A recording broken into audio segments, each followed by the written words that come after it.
Assalamualaikum warahmatullahi wabarakatuh. Perkenalkan, nama saya Roida Sahda dari jurusan S1 Akuntansi Non-Reguler Universitas Tadulako dengan nomor standbook C30121175. Di sini dalam memenuhi tugas mata kuliah pengantar ekonomi makro, saya akan membawakan materi tentang teori konsumsi.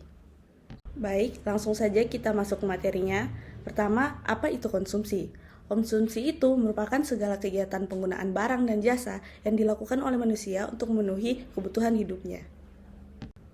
Pengeluaran konsumsi dalam hal makro itu ada dua. Pertama, pengeluaran konsumsi pemerintah atau government consumption, dan kedua, pengeluaran konsumsi rumah tangga atau household consumption. Pengeluaran konsumsi pemerintah itu seperti konsumsi untuk fasilitas-fasilitas umum, untuk memberikan subsidi, bantuan, dan sebagainya. Sedangkan kalau konsumsi untuk rumah tangga, itu konsumsi masyarakat secara keseluruhan. Ada beberapa faktor-faktor yang mempengaruhi tingkat konsumsi. Di sini akan saya paparkan mengenai 3 faktor. Yang pertama itu ada faktor ekonomi yang dapat berupa kekayaan rumah tangga, pendapatan rumah tangga, dan tingkat bunga.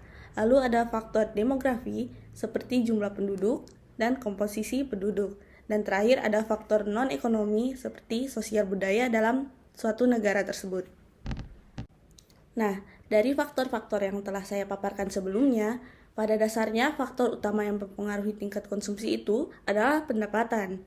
Nah, korelasi antara konsumsi dan pendapatan ini bersifat positif, yang berarti kalau pendapatan naik, berarti konsumsi juga akan naik, dan sebaliknya, kalau pendapatan menurun, konsumsi juga akan menurun. Bisa dilihat dalam fungsi yang telah terpapar di presentasi saya. Kemudian ada 4 teori konsumsi yang menjelaskan tentang hubungan pendapatan dan konsumsi. Yang pertama ada teori Keynes, lalu ada teori hipotesis pendapatan permanen, dan ada teori hipotesis pendapatan relatif, dan yang terakhir ada teori konsumsi daur hidup.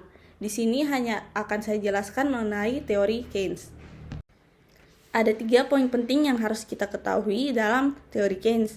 Pertama, pendapatan merupakan determinan konsumsi yang penting dan tingkat bunga tidak memiliki peran penting. Berbeda dengan teori ekonomi klasik yang menganggap tingkat bunga itu lebih penting daripada pendapatan, di mana tingkat bunga itu mempengaruhi tingkat saving dan konsumsi. Kalau tingkat bunga naik, maka konsumsi dan saving seseorang itu menurun. Lalu yang kedua, Keynes mengasumsikan kecenderungan mengkonsumsi marginal atau marginal prosperity to consume, yaitu jumlah yang dikonsumsi dari dolar tambahan adalah antara 0 dan 1. Asumsi ini menjelaskan pada saat pendapatan seseorang naik, maka semakin naik pula konsumsi dan savingnya. Itu menjelaskan yang saya telah bilang tadi, berbeda dengan teori ekonomi klasik, di mana kalau ekonomi klasik dia menganggap tingkat bunga yang lebih penting. Lalu yang ketiga, rasio konsumsi terhadap pendapatan yang disebut kecenderungan mengkonsumsi rata-rata atau average prosperity to consume turun ketika pendapatan naik.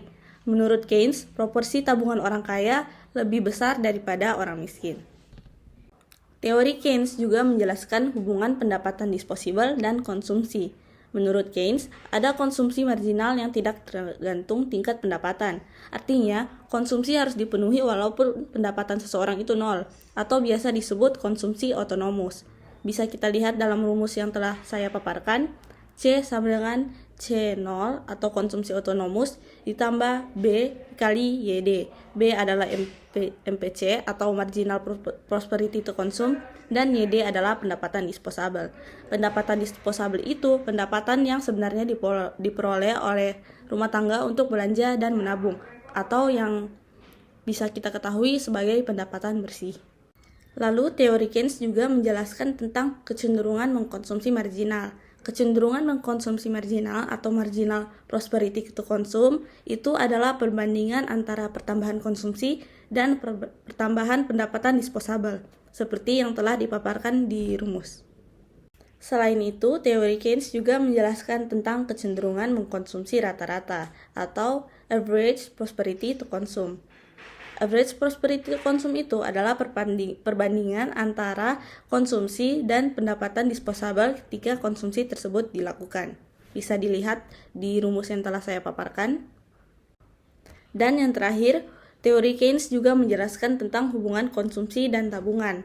Pendapatan bersih rumah tangga atau pendapatan disposable yang diterima rumah tangga itu sebagian besar digunakan untuk konsumsi dan sisanya akan ditabung atau di-save. Bisa dilihat dalam rumus yang telah dipaparkan, di mana pendapatan disposable sama dengan C tambah S, atau pendapatan disposable sama dengan konsumsi ditambah saving atau tabungan. Sekian untuk materi yang telah saya paparkan. Video ini dibuat untuk memenuhi tugas akhir mata kuliah pengantar ekonomi makro. Semoga materi yang telah saya paparkan sebelumnya dapat bermanfaat untuk penonton, dan apabila ada kritik dan saran yang ingin disampaikan, silakan ketik di kolom komentar agar nanti bermanfaat bagi saya dan kita semua ke depannya. Sekian, wassalamualaikum warahmatullahi wabarakatuh.